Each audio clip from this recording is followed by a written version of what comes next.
Hello, brothers and sisters. Today, we'll continue with our lesson that every Igbo girl must know. And today, we'll be talking about pregnancy. Before I go forward, let me make a disclaimer here. I'm not a doctor. I'm not trained as a doctor. But however, I will give my experience as a person, as someone who has a wife and children whose wife has been pregnant before, and I'll give that as based on my own experience. So you take my advice based on what you feel about it. So recently this lesson is coming because recently a friend of mine put to bed, and it was through cesarean section operation. In fact, I've this year alone, 2016, I've known four people that put to bed with cesarean section. So I decided to make this video because when we were about giving birth to our first child, we had the same experience. Actually, we went to the hospital. We went to the doctor, and they did some measurements and whatever they were doing, and said, the baby is too big. My wife's blood sugar level is too high, that they will have to um, bring out the baby using cesarean operation, that she will not be able to deliver naturally. And the discussion got heated. I told the doctor that's not going to happen. What nonsense is that? It was a heated discussion because the whole hospital authority descended on me, screaming that I'm interfering with medical practitioners and other stuff. But meanwhile, my wife was crying, and it was really heated. So, but I insisted. I stood my ground. I told the doctor that that's not going to happen. That I asked my wife, "Are you feeling any kind of pain?" She said, "No." "Are you feeling any kind of distress?" Or no. I said, "Then we're going," and everything. It was very distressful. The doctor was even saying that unless we want the baby to die, if we don't want the baby to die, he mentioned that over 5 times, baby dying. And I remember I was so scared internally, even though I didn't show it, because this was our first pregnancy. You tend to be scared. You don't want anything bad to happen. It's your first child, and you don't. Even if it's not your first child, you'll be really scared because the doctors, they have experience with this kind of thing, and you don't. However, I stood my ground because there was no reason for an operation. No reason. The baby was not breached, and there was really no reason in my view. And brothers and sisters, 1 week later, just then 1 week after we had this conversation in the hospital, that baby was born. The baby was born naturally. There was no cesarean operation. The baby was born without a tear. The baby came out without a tear. We stood our ground, even though it was our first child, even though we were inexperienced about it, we stood our ground and said, this is not going to happen, that we're not going to go and give birth using operation, because a cesarean operation is not a joke. It's a major operation. Anything can go wrong. The thing I'm saying here is this: childbirth is a very natural process. You don't need any intervention. Even if the baby is breached, that baby can be turned. There are midwives that can turn that baby, and the baby will be delivered normally. If the baby is ready to come out, that baby will come out. Why is cesarean section now the norm? People are just giving birth to cesarean section, and then they will go to church and thank God for a miracle of birth. What nonsense is that? Look, I'm not. Please don't take it the wrong way. There are some very complicated pregnancies that should be in which operation is necessary. However, that is not always the case from what I've seen. First of all, there is an economic incentive for the doctors to want to give birth through cesarean section because it makes more money, it gives more money to the hospital when they do that. And more importantly, what causes this intervention in women? Has anybody asked, why are women giving birth to cesarean section nowadays? Our mothers never had access to cesarean section, and they were giving birth normally. Fine, nothing happened. Why is that increasing? That is increasing, brothers and sisters, because of intervention during pregnancy. When people are pregnant, when women are pregnant, you'll be given drugs and vaccines and injections that they really don't need.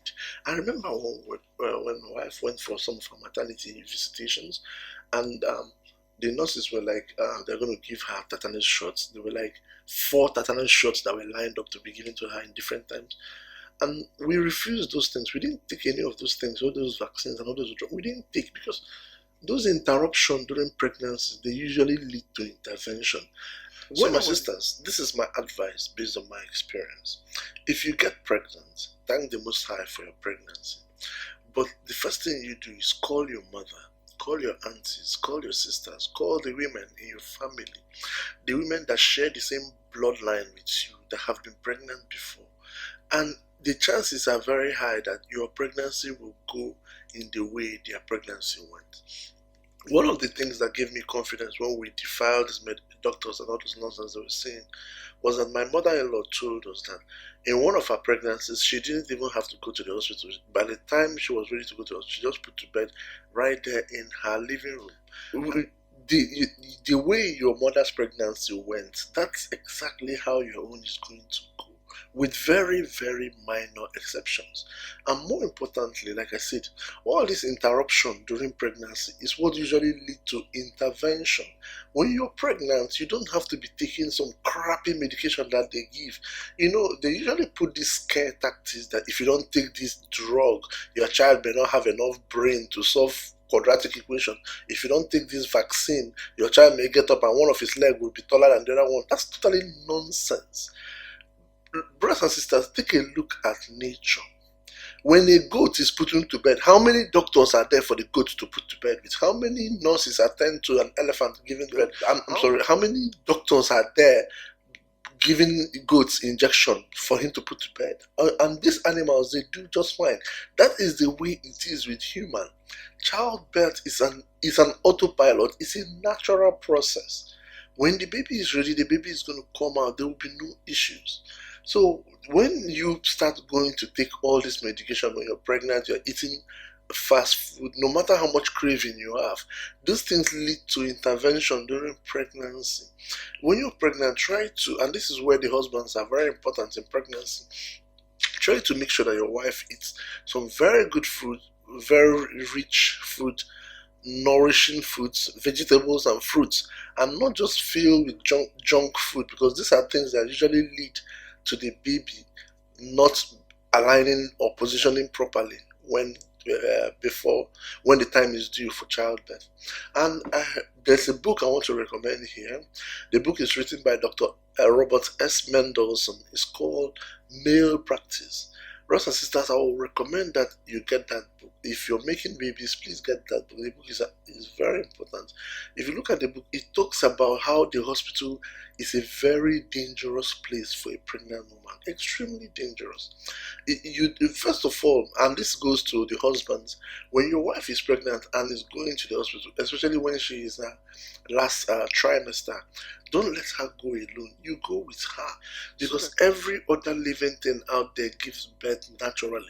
They don't require medications, injections, and vaccines and all those nonsense to give birth. I can tell you this based on my experience. I refused this for my pregnant wife. I said, no, we're not going to take it. And when the time came, we put to bed healthy and we're fine. So your decision, whether you want to take those medications or not, is your decision. But one thing I want you to know is this, that pregnancy is a natural process, and you don't have to go and be doing the cesarean operation. So it's something that is, most cases, it's not necessary. Brothers and sisters, if you don't believe me, go to the internet and type cesarean operation scams. In most cases, these things are not necessary. And when the doctors cut your wife open, who knows what else they are doing there? Who knows whether they are taking some liver or kidney away? Who knows? You just don't know these things. It can happen. It has happened before. So you don't go and take such risk over a very natural process such as childbirth. Another thing, and this is very important for our sisters to know, cesarean operation affects women later in life. People will not tell you this in the hospitals, but it's true. You see, a natural childbirth is the pride of every woman. Being able to birth your child naturally is something that every woman is innately proud of. If a woman is denied that chance of giving birth naturally and she gives birth with cesarean section, there is something something is missing in her pride in her children, it will be obvious. If not then, later in life, it will be obvious to her. She will feel less of a woman, because it is natural for a woman to give birth, and women pride themselves with that, which they should. So if they don't do that and they give birth through cesarean operation, it affects them psychologically. You can look that up. Researchers have shown this. Also, this another point I want to make here is this: we, the Hebrew people, the Most High has blessed us with outstanding abilities to give birth naturally and normally. And at least for my family, ever since we had that incident in the hospital and we stood our ground, all the other children we've had them naturally and normally and no issues. And we really shouldn't have any issues, because this is a really natural process. So it's important that husbands realize that their role during pregnancy is very important, because when you go to the hospital, like I mentioned, the woman is very vulnerable. The nurses sometimes will be kicking her around, insulting her.